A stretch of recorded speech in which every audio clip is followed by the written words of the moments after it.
Hey, Anita. Hey, Karen. Ready to do the podcast? I am ready if you are. Let's go. Let's do it. Blue wave, we rise to save the day.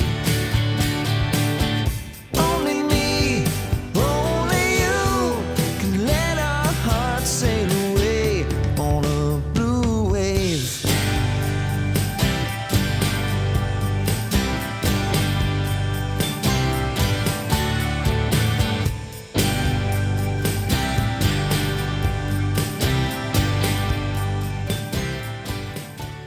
We're excited and honored to be joined by Bluegill and Driftglass from Professional Left Podcast, or as Anita and I refer to you as your couple name, Blueglass. You know, like Benifer. So welcome. We're very happy to have you guys with us. Anybody that listens to Stephanie Miller, I'm thinking knows who you guys are. Yeah. And of course, you guys are world renowned, just on your own. So. Aw. Well, thank you for all the props on Stephanie Miller as well. Yeah. You're often you mention us on the show when you call in often. We really appreciate that. Oh, my pleasure. And I mean, I think that, Anita and I, one of the reasons that we started this was because we thought we need as many voices as possible. Right. To be out there Yeah. and informing people. And you certainly have been two people that have helped us to kind of understand, and also your messaging gives us a way to then be able to talk to other people. The whole reason we started really- our show Yeah, was to give Yeah, people the whole- vocabulary. The whole both sides do it and stuff. I mean, I've known that. It just drives me crazy when I hear the false equivalency on legacy media. But this both sides don't. I hashtag that all the time. Both sides don't. Right. Yeah. So Thank you. 100%. So we wanted to start out. You had recorded your podcast, dropped your podcast the other day, and had played a little bit of this video, but we feel like it's such a great piece that we want to be able to share the video in its entirety, but we will split it up. So I'm just going to go ahead and play the first part of this. You are promising America tonight you would never abuse power as retribution against anybody. Except for day one. Donald Trump, he's not a good man. He's not a good person. He does not care about anybody in this world except Donald Trump. That's it. That's all. A very clear and present danger. Now he's looking to get in that position again to exert revenge on people. I go all the way back to the 80s with Donald Trump and him trying to, get his mug on page 6 of the New York Post. The only difference between the Donald Trump of the 80s and the Donald Trump of today is he feels totally free to let his dark side out. And his dark side is very, very dark and very, very dangerous for this country. We can't let our democracy that we've worked for and we've cherished just disintegrate with the wrong leader at the wrong time. I can tell you that he personally committed to me that he was going to get our pensions fixed. He understood who was affected by these pensions. He assured me, I'm the President of the United States, I'll just call Mitch, I'll tell him to put it in the bill. Is everybody gonna love me? Everybody loves me, right? Is everybody gonna love me? Yes, Mr. President, you fix the pension, everybody's gonna love you. Well, that was wasted breath. There was lots of other things put in that bill. There was tax cuts put in that bill for rich people.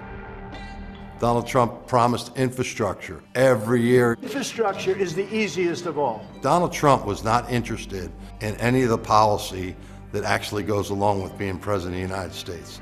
Trump was interested in the pomp and circumstance, the plane, the helicopter. It's all about him. Donald Trump is incapable of running anything, let alone the most powerful country in the history of the world. And God help us if he gets anywhere near that White House in the future. So yeah, that's still powerful, because it comes from that regular guy. You see him, he just seems like a regular guy, right? And he gave Donald Trump a chance and he was betrayed. So I think that, and he was specific about that. He talked about the pensions, right? And what did Donald Trump do? He passed the largest tax cuts for corporations and multinational corporations and billionaires instead of saving their pension. Yep. Well, if I may, that one of the things that Blue Gal emphasizes frequently when it comes to abortion is be specific and get a real person to tell the real story. You know, talking about democracy is great and important and vital, and that's the big picture. But if you want to get voters to move to the polls, you got a real person talking about a very specific thing that they got screwed over on. And this is the guy that screwed me. And here's how it wrecked my life, or here's how it damaged my profession, or whatever. And so in the case of abortion, it's show me a crying white lady. Willow's box. Yeah, Willow's box was exactly that. Exactly. And that's a real story about a real person. That cuts right through everything. And then you tie it to here's who betrayed you, and here's who's going to try to make it better. Yeah, that's right. Yep, I think so too. I think it's a very powerful message, and I think that guy was a great messenger. Yeah. It looks like every manufacturing guy I ever worked with in Chicago. Really. Yeah. What's his name? Sean McCreevy. What's his name? Sean McCreevy, McGarvey, right? I think. McGarvey. Yeah. He's with the trade business building trade. Building trade. Union. Yeah. North American Building Trade Union. Yeah. And last 2 weeks ago was Sean Fain from Yep. I mean, come on, They're man. all named Sean. I guess. They all got necks this They're big. all Irish. You know? Yeah. Well, of course they are. They're all Irish, so you know the unions. We like. But he also made a speech. He also made a speech for them at the North American Builders Trade Association. Is that the full title? And it was a great speech. I don't know if anybody heard it. That's where he was making fun of Trump, telling everybody to inject bleach in their veins, and it must have gone to his head or to his hair or something like that. Yeah. Well, he seemed to be having a good time. Yeah. Another thing that my lovely wife brought up on our podcast was that this guy did not waste time on people who can't be persuaded. Exactly. There are people in my union who will not listen to me. They're not going to. I'm not going to waste my time with them because they can't be reached. Yeah. And I'm it's talking the 15%. Yeah, exactly. And I'm like, let's be honest about that. Let's be honest about who we can't reach. Stop trying to pretend that they can be brought back into reason. Yes. And move on with the rest of the people who are marginal or confused or low information or whatever, who might be reachable. That's Yeah, Mika on Morning Joe was saying, how do you reach those people that love Trump so much? And he was like, I'm not going to reach those people. There's nothing, I'm going for the 15% who will listen to me, who want to listen to what Trump has done and what Biden is going to do for them. So, but those people, the MAGAs, there's just you can't talk to those there's people. no reaching them. And then the other people that there's no reaching clearly are people like Bill Barr, Lindsey Graham, Ted Cruz, Mitch McConnell, apparently, because they continue to allow themselves to be humiliated, debased, and degraded by Donald Trump. And, Bill Barr running around doing his redemption tour on mainstream media and them just like soaking it up. And inflicting him again on all of us, and then coming out and saying that, oh yeah, I'll vote for him again. But for me, like these elected officials, it kind of goes along like with I love when you guys do the no fair remembering, and I'm constantly riding on the fact that this is not Trump. It's not Trump. Republicans begin with Trump. It's not going to end with Trump. This is exactly the party that the Republicans built. This is exactly what it is. Well, and for me, why should any voter who has elected these people previously, if they allow themselves and their families to be degraded and debased and humiliated the way, why would you think that they would stick their necks out for you? Yeah, I was listening to Stephanie Miller this morning. We both were listening to her, and she said something to Glenn, what's his name? Glenn Kirshner? Glenn Kirshner, yeah. And she said, Trump has just destroyed this country. And Trump hasn't destroyed this country. You know who put Alito there? And Thomas was appointed by George H.W. Bush. Alito was appointed by George W. Bush. So was Roberts. I mean, this has been this has been building for a long time. Republicans have destroyed this country, and they've been destroying it for 40 years. because they do not care about anything but cutting taxes for billionaires and multinational corporations. And anything, aligned with like trying to destroy unions, which is better for these multinational corporations, of course, or deregulation, anything associated with that. Right. Well, and our working theory, at least part of it, is the reason you don't see a lot of liberals, actual liberals, on legacy media. You're going to see a lot of never Trumpers. You can't swing a dead cat at MSNBC without hitting Charlie Sykes or I know. Tom Nichols. I mean, Michael goddamn Steele has a job on MSNBC. And the reason is they all agree that the problem started spontaneously in 2016. None of them are to blame for it. Nope. And everything since then is what we're talking about. And when actual liberals dig into it, like, no. This is, Michael, you're the guy who went groveling back to Rush Limbaugh to apologize for calling him a bad guy. Right. Remember that? Because that helped. That was this. That created this. Oh, yeah. I remember that. I do remember that. Yeah, that's exactly right. Because they would all go on Rush Limbaugh, and pay tribute to him. Exactly. And they all used to do that. And they just would not remember any of that because that makes them complicit. And that also makes the mainstream media complicit because they went along with it. They ignored it. They pretended it wasn't happening. Yeah. How about Bill Kristol? Bill Kristol is on MSNBC. Yeah. I just can't. I know. I'm as you probably know, there's a frequent guest on Tuesday morning on Stephanie Miller named Charlie Pierce. Yes. Love Charlie Yes. Pierce. And Charlie Pierce and I correspond offline, and he's a great guy, and we have a lot of fun talking. But his theory is all hands on deck, but not all hands on the wheel. Yes. Right. So you could help us win, but let's play. This is your screw up. You did this. You screwed this up. Do not. And you don't get to run the Democratic Party. You Thank tell them you. what messaging. I know. Lecture us. Lecture the Democrats. Right. Well, that's what they're setting up to do, right? They're just pretty much taking over MSNBC. They tried to hire Ronna McDaniel.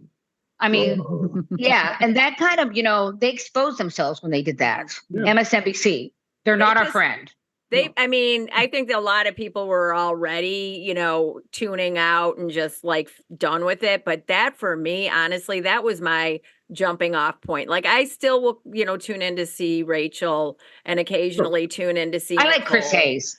Yeah. Chris Hayes here, but not like I used like during the Trump administration. I mean, I was like box of wine and just completely crazed watching Well, that was because there was always breaking news. There was always breaking news. There was something always coming up like, what other crime did Donald Trump commit or something about Russia? Yeah, I think Anita was doing shots every time there was like the breaking That's news. true. I became an alcoholic actually at that time. We've been working on that, But one thing that came out this morning that's really interesting to me is the people that are behind Trump in terms of policy, doing the 2025 project and wanting to prosecute Barack Obama and, these kind of folks. I know. They now have a plan to give Trump direct control of the Fed. Yes. And did you talk about that this morning? We talk about Project 2025 all the time, but go ahead. Well, this is something a little different. This is some economic advisors saying we're going to give Donald Trump, the office of the president, direct control over the Federal Reserve, and let the president set interest rates and so forth. And it's putting a little bit of a shock collar on Wall Street all of a sudden. That there's reports in Axios, I think it was, Wall Street is nervous that the president, the former president, future president might do this. They are so desperate for their tax cuts to be renewed in January.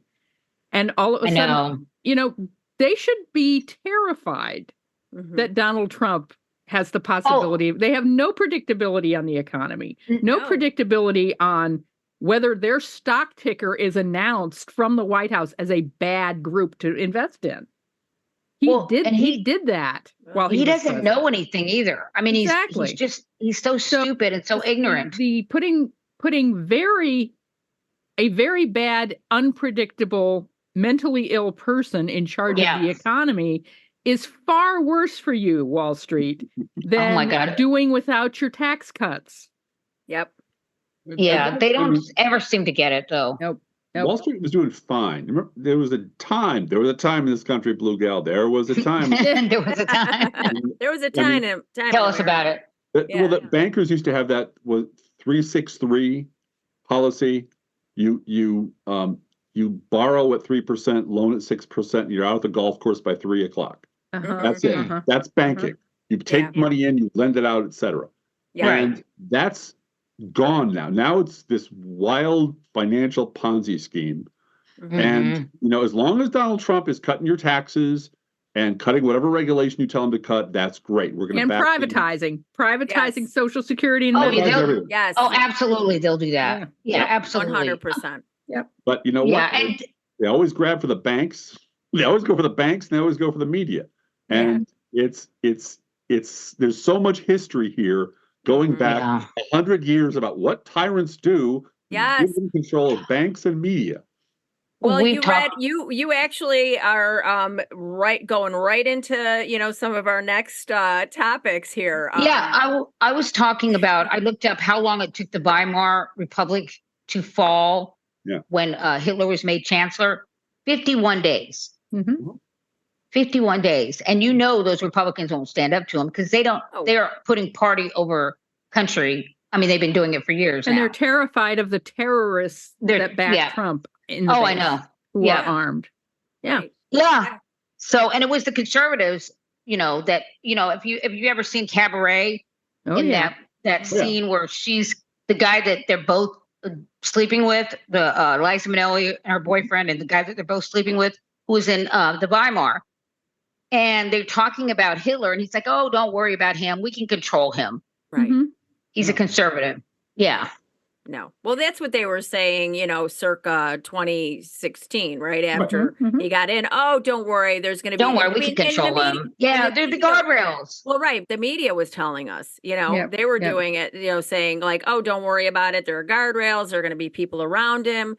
Republicans thought that too. The Republicans thought that too. But the media was the one that was pushing that narrative to all of us. And it is total bullshit. We all know that, just looking at what happened. And certainly if he gets back in and they're able to implement the all of the policy in Project 2025, I mean, they're going, one of the, what's his name? Leonard Leo. Yeah. So Leonard Leo, I mean, we're in this spot. Leonard Leo is involved in all of that too. So it's going to be the courts. It's going to be everything. So, yeah. If only Democrats messaged better, I'm sure it would all work out. I know that's the problem. Yeah. That's the real problem. And not the fact that conservatives have a 24-hour propaganda network. Right. And Exactly. And we don't. We don't. I do, and I keep an eye out, and there are some Democrats that I just, like roll my eyes. You're in a swing district. You've got to talk. And we have down here. We got Nikki Baczynski. I'm very happy our congressperson went from being a Republican to a Democrat. And Nikki Baczynski is a good, solid backbench Democrat, first term. He talks a lot about farming, and because there's a lot of farmland around here, and that's great.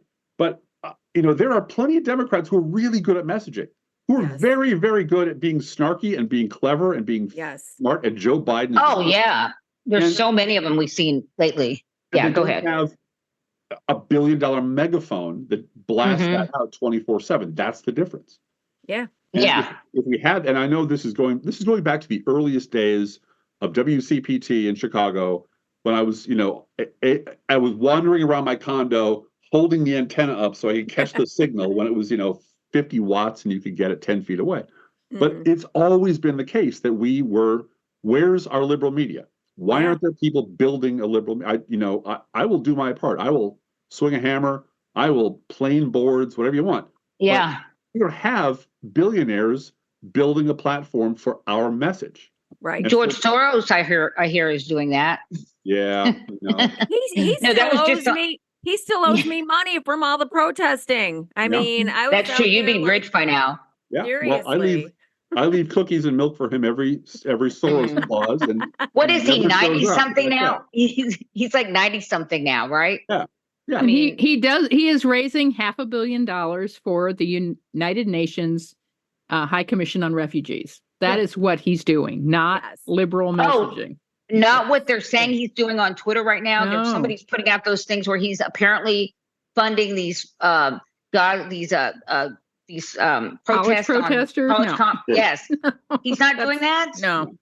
What about No. building Jewish space lasers? No, He's not doing that either. Well, every fascist regime needs its Emmanuel Goldstein Mhm. to Yeah. blame on everything. I know, right? They're always Yeah. just a little bit out of reach. They're always sneakily behind every conspiracy, and you can never catch them, but you can always be mad at them about everything.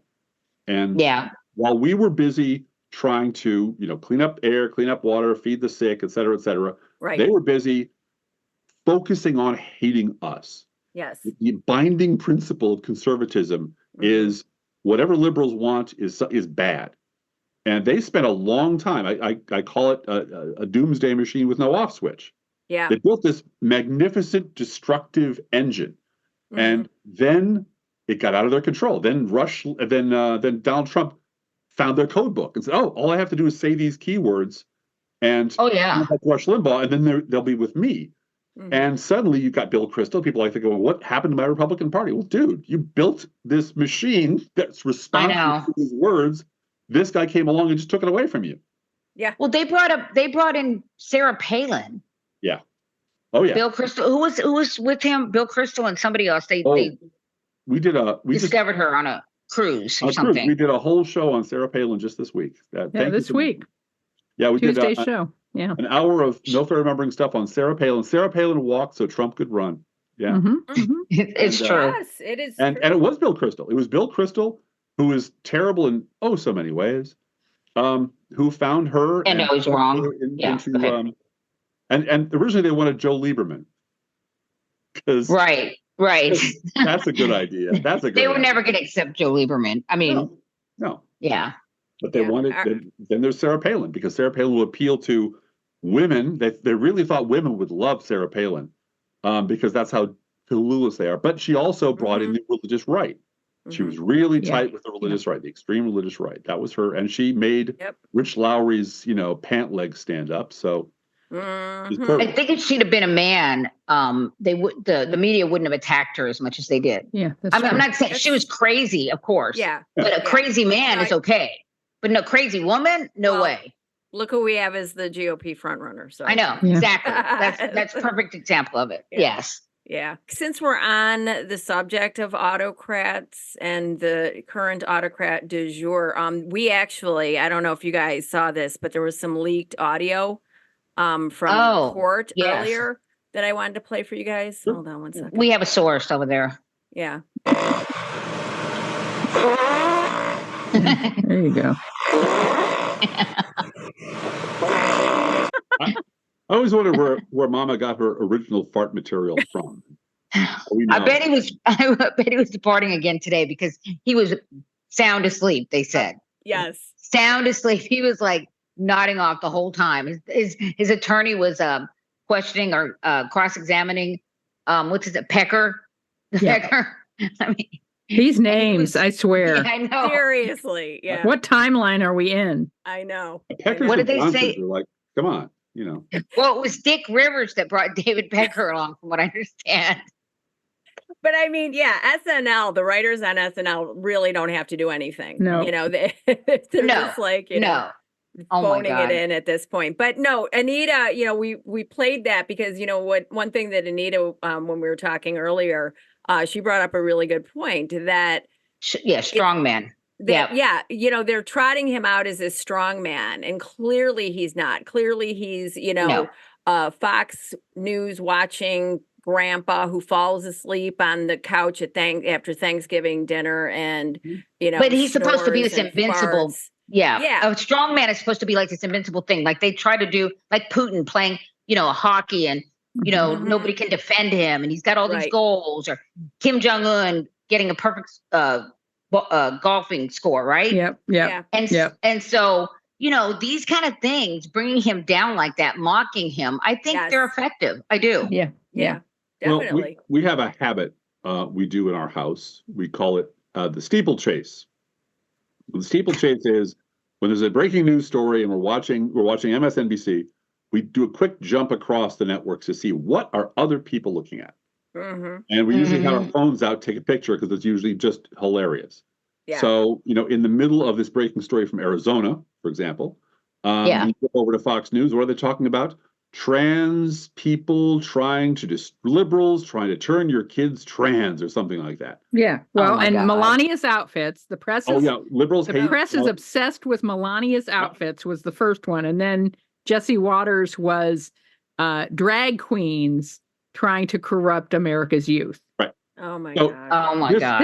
This is while the Arizona indictments are breaking news. Anything to distract them. They And put car chases up there before. They don't play Yeah. Trump's speeches anymore So Yeah. on Fox.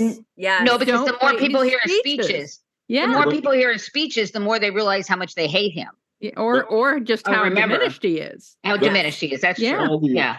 Yeah. all the mockery and jokes would be effective, except they don't see them. No. They're not Well, reading There's them at all. 36% of the country is Yeah. just not seeing any of it. Yeah. But they're seeing it on the late shows and the comedy, They are. like If they yeah, if the they Tonight watch Show or- Colbert, if they don't Kimmel or- if they don't watch Gutfeld, yeah. But a good Yeah. chunk of those folks are tuned into Gutfeld and think his well, bullying those people. is funny.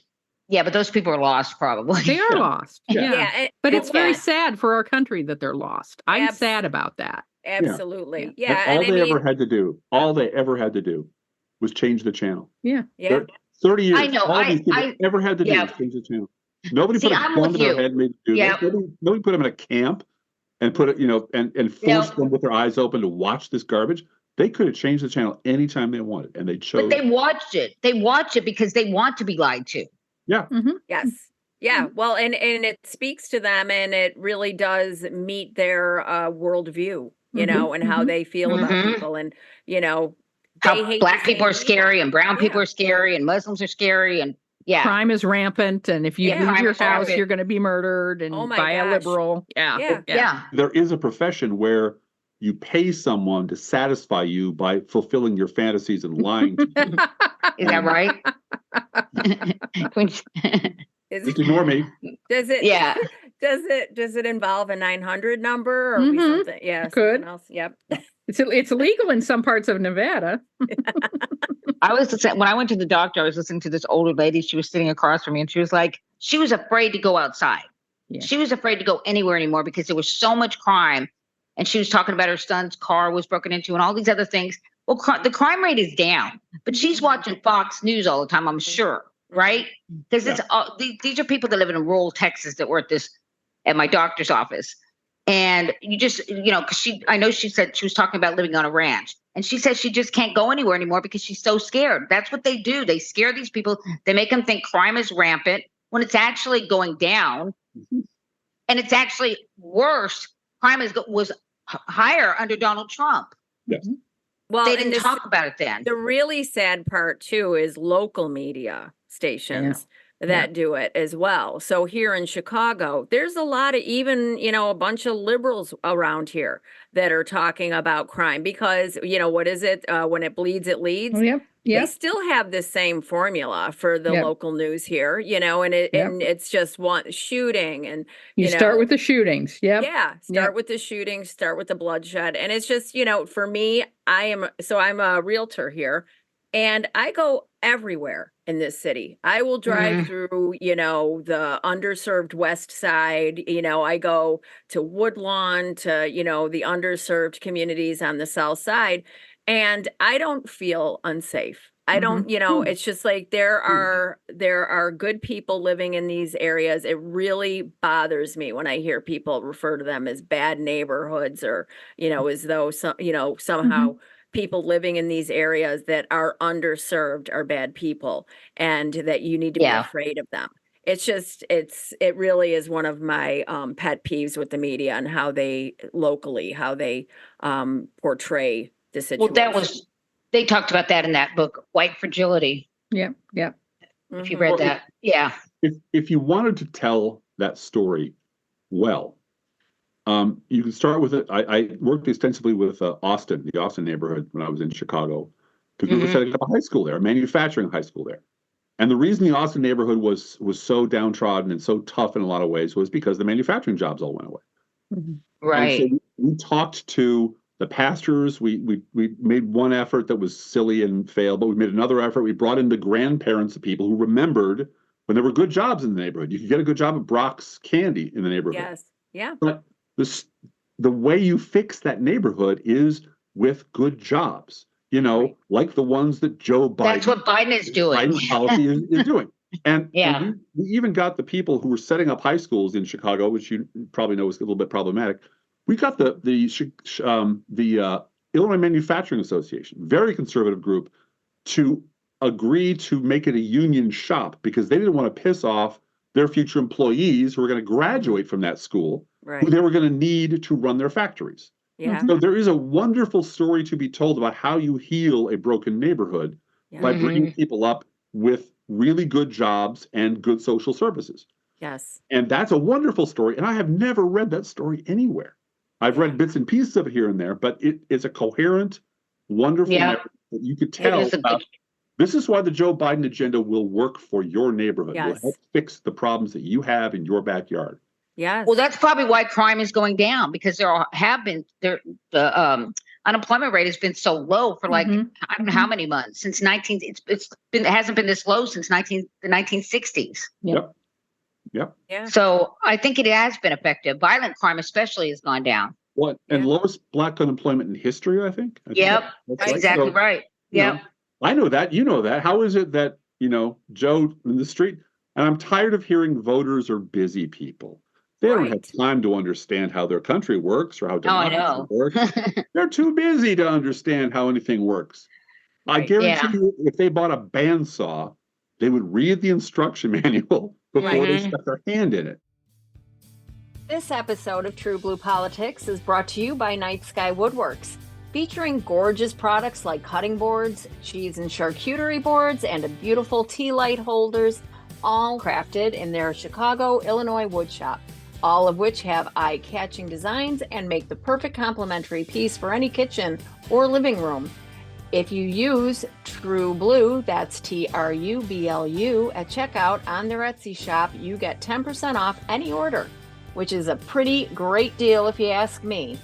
So go check out their in-stock designs today or message your custom order request on their Etsy shop today by visiting etsy.com/shop/nightskywoodworks and use TruBlu at checkout for 10% off. That's etsy.com/shop/NITESKYE Woodworks and use code TruBlu, TRUBLU at checkout for 10% off. It's also become like rude to talk about politics, or that's the attitude some people have. Well, I think, and Anita and I have talked about this. I feel like in our culture in this country, Mhm. it's taboo to talk about politics. Yeah. It's Mhm, taboo to talk about religion and Religion or politics. And politics. God Yep. forbid. And whereas in other countries, it's, kitchen table. Those are kitchen Mhm. table Yeah. Well, topics. Those are okay to talk about at parties. There's a lot of, very intelligent and lively conversations and debate that go on.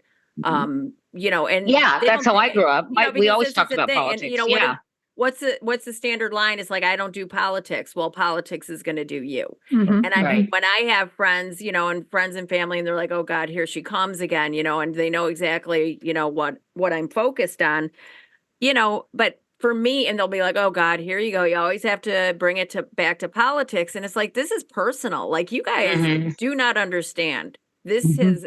is nothing about politics. This has everything to do with, how I feel personally and what my worldview is and how I want other people, not just myself, not just my kids, not just my, my family or my community, but every community to be treated.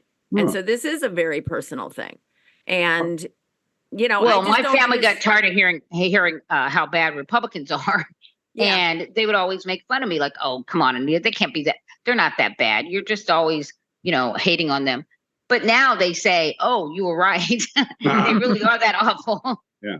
Yeah. Well, You and know. my Blue Gal and I often say on our podcast how much we miss, because we're both olds, how much we miss having actual, feisty conversations with Republicans, with conservatives. Yeah. Back in the Yeah. 80s, you could Yeah. actually have an actual, vigorous disagreement. Yep. Now we could see which way the country was going. That wasn't good, but there were actual conservatives on the ground. You could sit having a beer with them and have a debate with them, and you wouldn't want to walk away wanting to kill them. Right. Right. And that really, really started to change, after Gingrich and after Limbaugh. Yep. And after people started going, I don't know if you remember this, there were things called rush rooms in Chicago where young men would gather to smoke cigars and listen to Rush Limbaugh at the lunch hour. Oh my God. And that's Really? yeah. Oh, swear to God. It was usually young men worked at the Board of Trade. But Driftglass, I wonder if all of that stopped. It had nothing to do with Trump and had to do with the Bush administration. We've talked I was going to about say that Bush administration when the broke the 2008 crash happened. Yep. And Katrina Yes. and the Iraq War. There are Yep. three things that Republicans think government is good for: national defense, natural disasters, helping during natural disasters, and managing when the stock market crashes. Yeah. Helping when the stock market crashes. Those three things are okay for government to do something.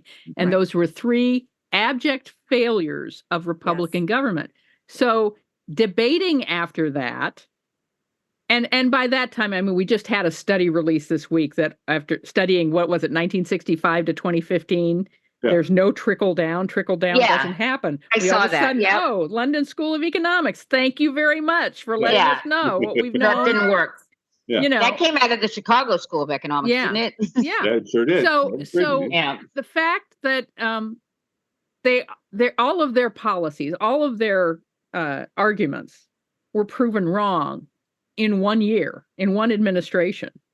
That's why they're so pissed, debating because is they're no always longer wrong. possible. There's no point in debating Democrats anymore because we've been our pants have been pulled down around our ankles at that point. That's the fourth thing that the Republican stool, the leg of the Republican stool: economics, war, natural disaster, and never ever admitting you're wrong. Yeah. Never ever. You can never. And worst of all, oh my God, this is so much worse.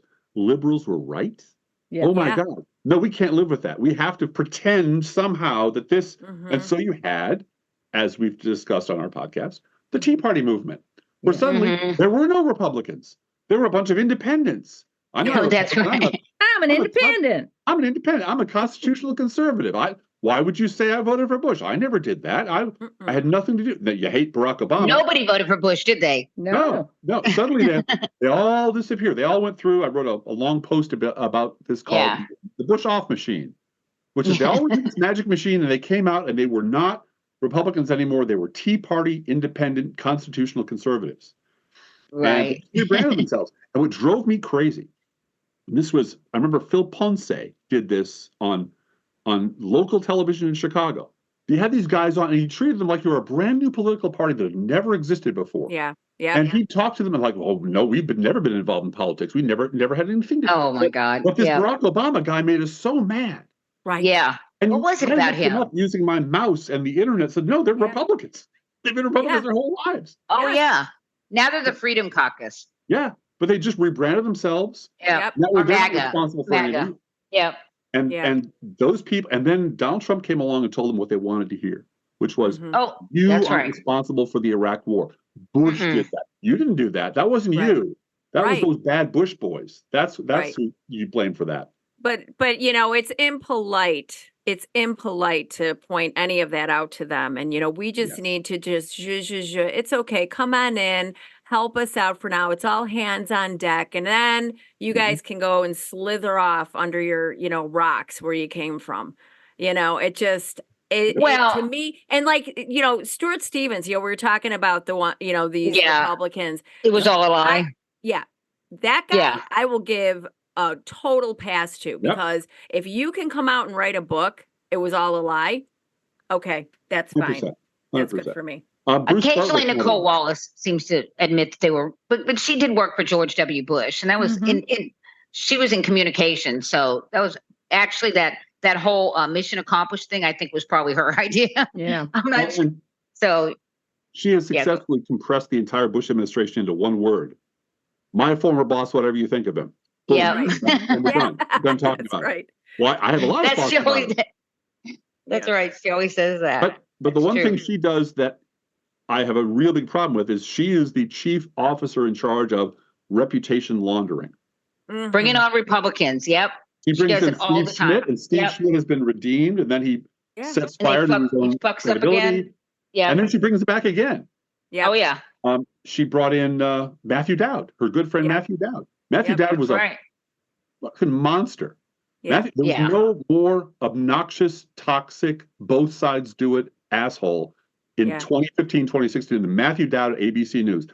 And the reason I know this is he personally insulted me and my readers on social media, called me Wow. stupid, called me a liar, called people who read my stuff stupid, because I was saying both sides do it is how we got this mess. Thank you. Right. And voting independent third party, the duopoly is the problem, is going to get Trump elected. Mhm. And he just, and you know what he did once it turns out Trump was wrong?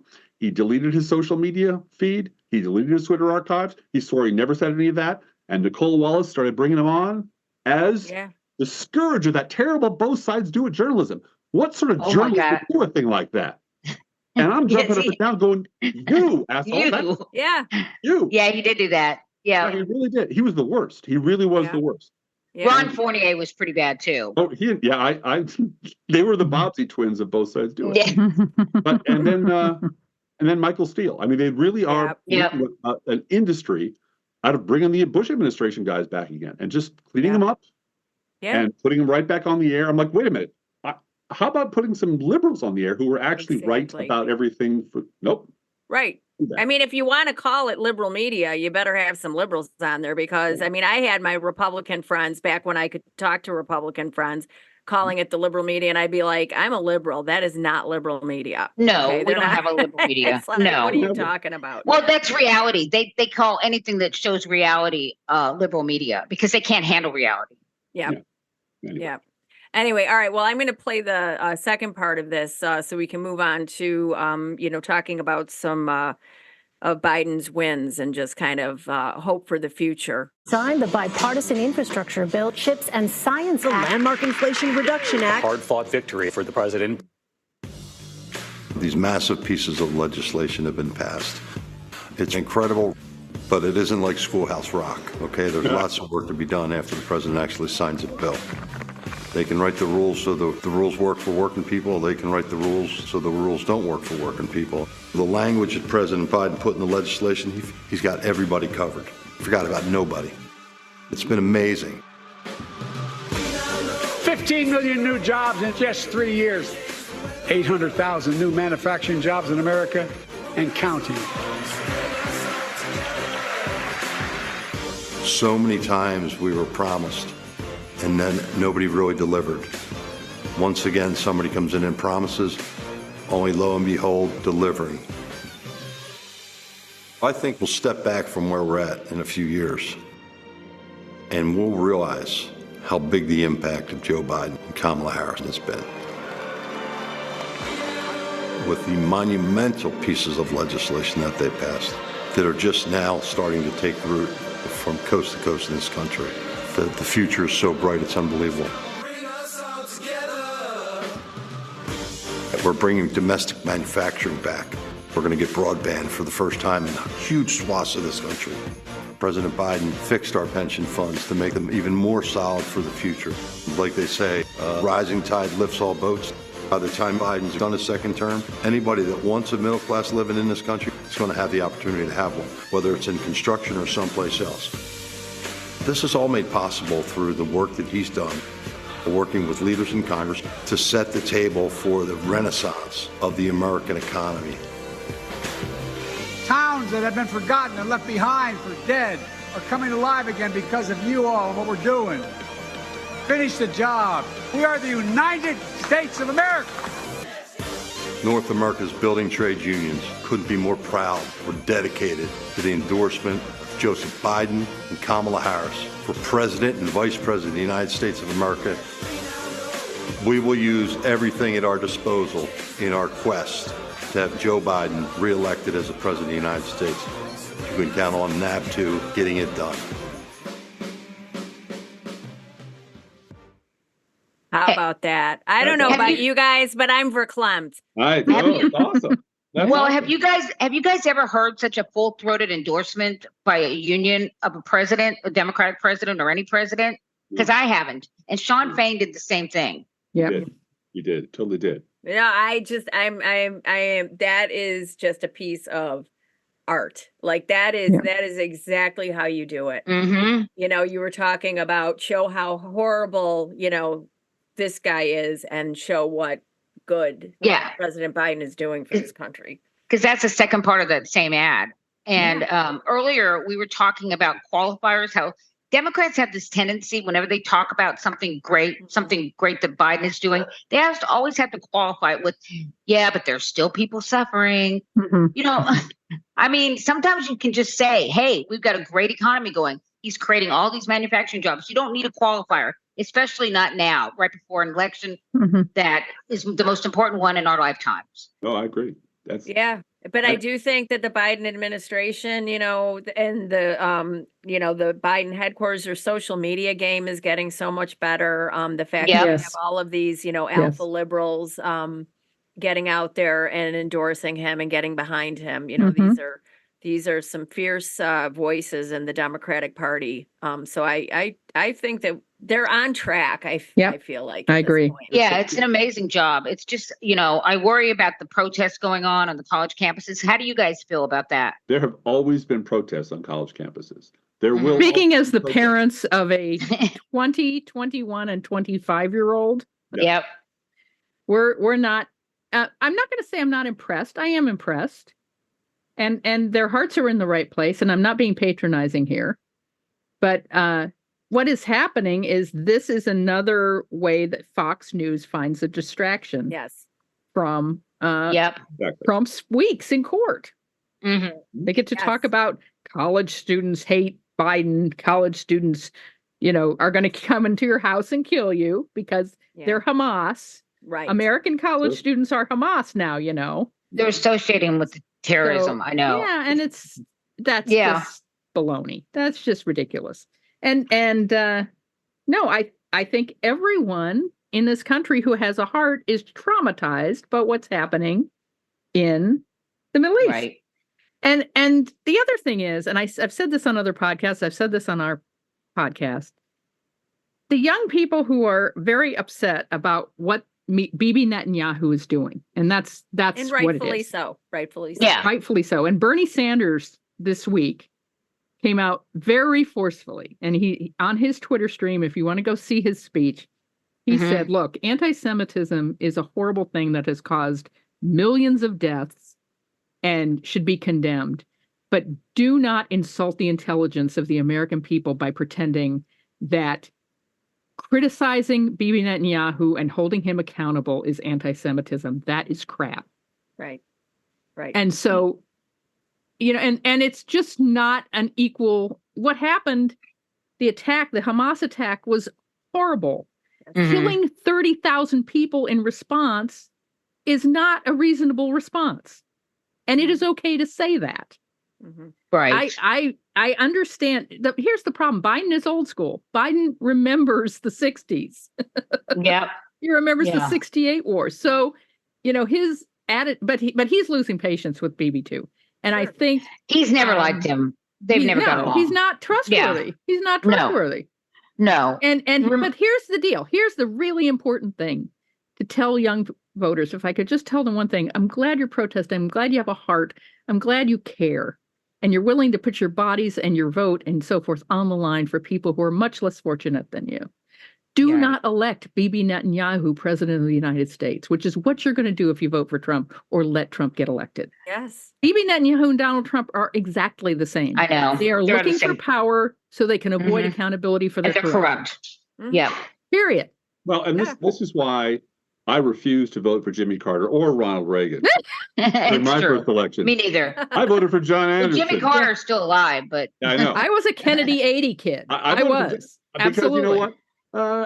Reagan was insane, but Carter wasn't pure enough for me. So yeah. Is that right? John Anderson, because John Anderson. Oh. So I did not vote for John Anderson, but I fully understand this kind of youthful, like let's pretend politics is a boutique sport where if I don't get everything I want, then I'm just going to check out, and because I'm too pure for this. Like, Right. dude, you do not understand. When you're young, you can be idealistic like that too. But politics will come for you. Politics will Mhm. not ignore you. If you ignore it, that's fine, but it's going to come for you. And Absolutely. And all you have to do is go back to 2016 to know what it is, to have a purity test and say, oh, I can't possibly vote for Hillary Clinton, Well, and so I'm just going to vote for Jill Stein, or I'm just not going to, vote at all. Well, even though we said to them, now, the next 3 to 4 Supreme Court justice picks are going to be by the next president. Yeah. Why? Cornel West right now he has somebody. They're trying to get signatures to put him on the ballot in these swing states. From what I understand, Trump voters. They're going to Trump voters rallies to get signatures for Cornel West. Yes. Yeah. What is wrong with him? I don't understand. Cornel West. I mean, he was a Bernie guy, right? Yep. And they He's let him mental. That's I'm going to say it. He's mental. Seriously, there's something wrong with him. I remember they let him help make the platform for the Democratic Party. Yep. And they were trying to include all these Bernie ideas, but yet he still went out there for Jill Stein and went on Bill Maher and said, vote for Jill Stein. And what did the woman do? What did the woman do? What did Elizabeth Warren do? She populated the Biden administration with her people. Yeah. Student loan forgiveness is happening. That's right. Because Elizabeth Warren's people are in that White House. Exactly. That's how you get shit done. That's right. right. Bernie Sanders' job now? Bernie Sanders is in the Senate doing Bernie Sanders stuff. Chairing the budget. The budget committee. He's the perfect job for him. And he's making ads with Joe Biden. The Democrats now. Right. Yeah, that's right. So, But I think this is what it is, and it's smart. And, the squad coming out, and, I am grateful. Like I have been disappointed, with some of the AOC was fabulous. AOC was fabulous and just fabulous. But that's exactly what it is. And this is what I always tell my kids. My kids are late 20s. My son Jimmy is approaching 30, but I always tell them, look, there's a red bus and there's a blue bus. Okay. The blue bus will get you close to your destination. The red bus is not going to get you anywhere near your destination. Right. So get on the blue bus and drive you into a ditch and work. And everybody screams at each other on the blue bus. Yes, it's okay. Exactly. Yeah. But it's true. And then once you're on the blue bus, you guys can work on, changing the route to get you closer to your destination.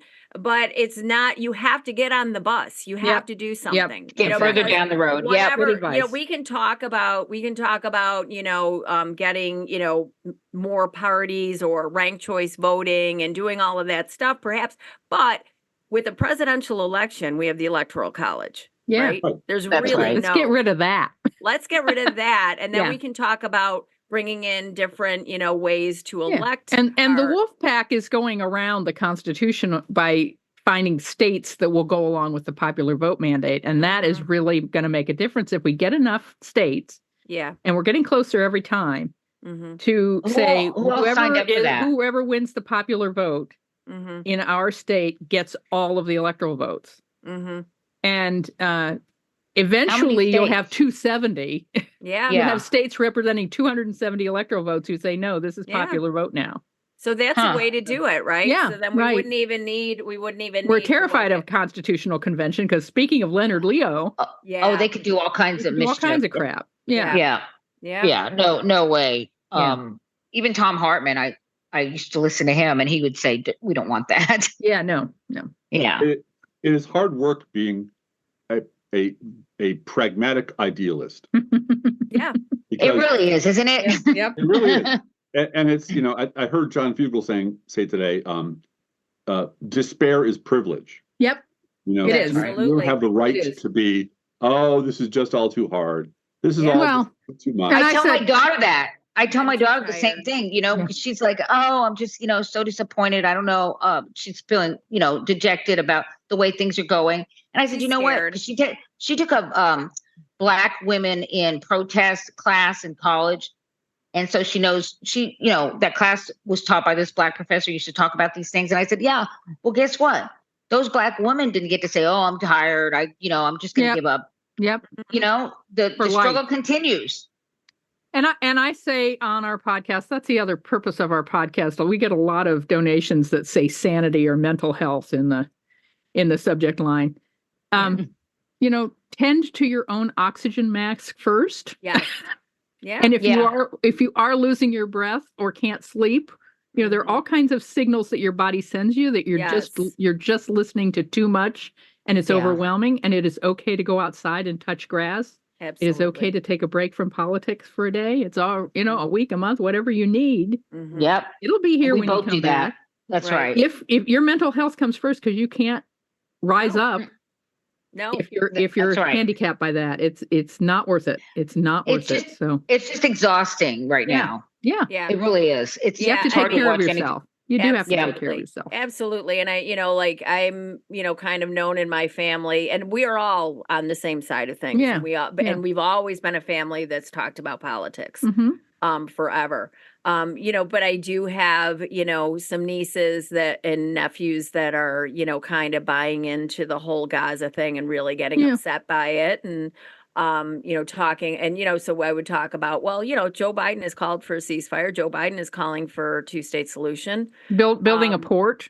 That's right. Humanitarian aid. Trying to get as much humanitarian aid in there as you can. Yeah, but there's a lot of micro targeting going on, and so there's always kind of like this little quick answer back, and then what ends up happening is, this one particular niece will say, well, Auntie, I am gonna vote for Biden, and I know that, and I appreciate that, but here's the thing: in the time that we find ourselves in, yes, voting for Biden, that is absolutely good enough if that's all you can do. But if you can talk to your friends and talk to people, your circles, and really impress upon them, talk about Project 2025, talk about all of the accomplishments. Abortion. Talk about all here in Texas, we have to talk about that a lot. Absolutely. And talk about all the great things that Joe Biden has been able to accomplish, despite the fact that we didn't have much of a majority in the Senate, and despite the fact that we lost the House, and still he's been able to do this amazing job. And that's why that ad is so important. It is so let's powerful. Shout out to Hakeem Jeffries too. I'm very excited. Oh my God. Someone is so talented. He really is going to be Speaker of the House in a few months. Yeah, he's such a good communicator, and he also is good at what Nancy Pelosi used to be able to do: get votes. Count votes. She trained him. Yes, she trained him. She's still there to help him out. Yes, and she's still there to help him out. Yeah. And she talks about it in really glowing terms. And I thought to myself, I know. I can't imagine any Republican saying, Mike Johnson's a heck of a guy. We're so proud of him. I'm so proud of him. I love Mike Johnson. Yeah, they never say that. No, right now they're hating on him. He's not, he's not, and like I say, extremism always eats itself, right? So now it's Mike Johnson. And Mike Johnson is he must be a Democrat in disguise or something. It's crazy stuff, right? But they're actually saying that. So, MAGA Mike is on record saying he's all on board with Project 2025. So, that's right. We can't give him any quarter. No quarter to that guy just for doing the right thing one time. Well, the religious nuts really want that to happen. Yes. Oh yeah, and they always have. And we did a show, I don't know, probably 6 months ago on No Fair Remembering the End of the World, which was all of the failed predictions about the second coming, the end of the world, and there are hundreds of them going back thousands of years. And we talked about the fact that American fundamentalist Christianity, the stuff that Mike Johnson is high on all the time, was invented in this country in like 1890. This is not something that happened recently. This is something that happened. This isn't something that happened 1,000 years ago. This is something it's not scriptural either. No, and it was all about evolution. Yeah. They were terrified of evolution taking away Genesis, so they came up with this scheme where science doesn't matter because God controls everything and miracles. Right. And it's all bullshit. It's all terrible theology. It's all just awful nonsense. Yeah. And that thing with the where the rapture, isn't that something new too? The rapture. It's not in the Bible. It's in those books. Yeah. The Left Behind books. The Left Behind books. Exactly. This is all just stuff they made up. But I am comforted by one quote that I turn to in my darkest hour, which is, "Times are bad. Children no longer obey their parents, and everyone is writing a book." That is from Marcus Cicero in 77 BC. So you know what? Oh Some my God. problems just keep, this is just the human condition. Something's never changed. Yeah, Something's something's never- changed. Yeah. Yeah. Well, and I mean, look, when we have a Supreme Court justice using 16th century Oh, English yeah. aristocrat to justify overturning Roe, and then in Arizona bringing us back to 64. 64. Yeah. Yeah. Yeah. That witch Wasn't that burning guy a witch? Yeah, the witch hunter. Yeah. Yes. That's who he based it on, that guy. British law or something. I don't know. Yeah. So, so, to kind of wrap it up, what do you guys do? We talk about touching grass. What are the things that you guys like to do to kind of back off and unwind? I knit. Okay. That's right. A lot. Yeah, I know. I don't know how to knit. All the time. All the time. Yeah. I spent last summer rebuilding our deck. Yeah. Mm-hmm. And I read quite a bit, a whole bunch of different things. I'm listening to a lot of very interesting theology podcasts, some science fiction stuff, classical movies, just getting out and about in my community, hanging out and talking to people. I'm on 2 boards and community organizing boards. Community organizing board, local small business, independent small business people, neighborhood reclamation and improvement. I'm a trustee at my local church. My wife is a liturgist and been on the board, and so we're very involved in those sorts of things. And our little Sunday school group, our adult Sunday school, our radical. We're the problem children. Yeah. They put us in a room and let us play. They call us the goners. Yeah, because we're gone to hell. Oh no. Oh well. We believe Jesus is a hippie. Yeah. Well, Jesus was a union organizer. Union organizer. It's true, and a socialist. Yeah. Yeah. So, well, on that note, if by some insane reason any of our listeners are not already familiar with you two and your great podcast, where might they find and follow you? ProLeftPod.com is where you can find out all about us. The podcast is there. The merch is there. The way to donate is there. I think there's links to our social media there, maybe. I'm at Blue Gal, and Driftglass is at Mr_Electrico on Twitter. And then I'm also on all the other ones. Yeah. Are you also on all the other ones? Threads and... I'm not on Threads because I got locked out of Facebook 2 years ago. Oh, yes, you did. So you can't get on Threads? I'm on Blue Sky, and I'm on all of those places at Blue Gal. Oh, we also have once a month we do a science fiction university. So and that's next we have a separate Tuesday. podcast.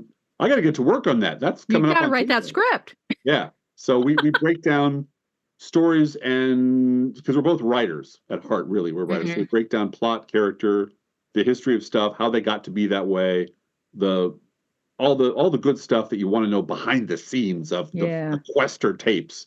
And it's fun. It's fun. We're both Trekkers. Awesome. Oh yeah. Nerds. I went to a Star Trek convention when I was a kid. Me too. Yeah. Yeah. I think Gene Roddenberry was there. Oh. Gene Roddenberry was at the one I went to too. It's right when the new movie was being put together, and he was bragging about how it's going to be where no one comes before. No. Yeah. Instead of man, he's going to do one, and he expected applause for that. And a lot of the people in the audience were like, "Yeah, we know your history with women, Gene." Ouch. But those are fun. Those were the days. Yeah. Yeah. So Blue Gal also writes for Crooks and Liars. I write for crooksandliars.com. I'm the associate editor there. And Driftglass has a blog too, right? Actually, what's the name of your blog? Driftglass. The Driftglass blog. If you Google Driftglass, you'll get that. If blog. you Google Professional Left, we're at the top. And Blue Gal's been blogging for 20 years. Is that right? 20 years in November. And I've been blogging for 19. So we've been at this a while. We're old. Well, we will have to link to your site in our show notes, and we appreciate you guys taking the time. Thank you so much. It was charming. We just loved it. We had a great time. Thank you so much. We did too. Thank you. Yes, thank you very much. All right, have a good one. You too. Okay. Bye, guys. Bye. Thank you.